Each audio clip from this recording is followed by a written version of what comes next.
Les acteurs ne sont pas toujours en mesure d'identifier les connaissances qu'ils sont en train d'utiliser parce que la connaissance est parfois tacite, Nonaka et Takeshi, 1995, la connaissance peut être inconsciente, Polanyi, 1958, les acteurs ne sont pas toujours conscients de ce qu'ils connaissent.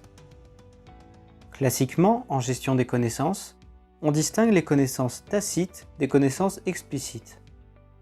Les connaissances explicites sont celles qui peuvent se traduire sur des supports écrits afin d'être directement réutilisées par d'autres acteurs. Toutes les connaissances ne sont toutefois pas transmises sous ce format. Par exemple, ce peut être une norme qualité présentée dans une certification.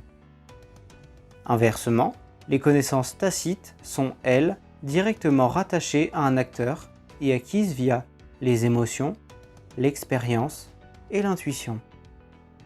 Elles ne peuvent être traduites sur un support et sont difficiles à transférer à d'autres personnes.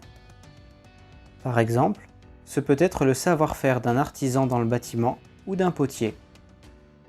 L'élicitation de connaissances peut être définie comme un processus permettant de faire émerger les connaissances tacites d'un expert, l'expertise et l'expérience, afin d'obtenir une représentation explicite de ces connaissances.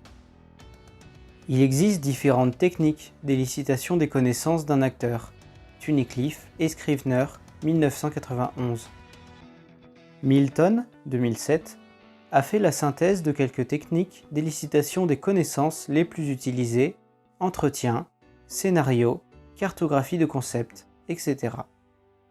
Ces techniques sont utilisées pour permettre à un expert d'éliciter de manière individuelle ses connaissances.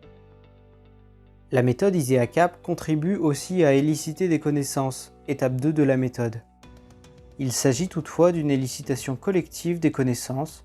Plusieurs acteurs impliqués dans le projet d'innovation sont réunis et sont invités à identifier collectivement les connaissances mobilisées dans le projet.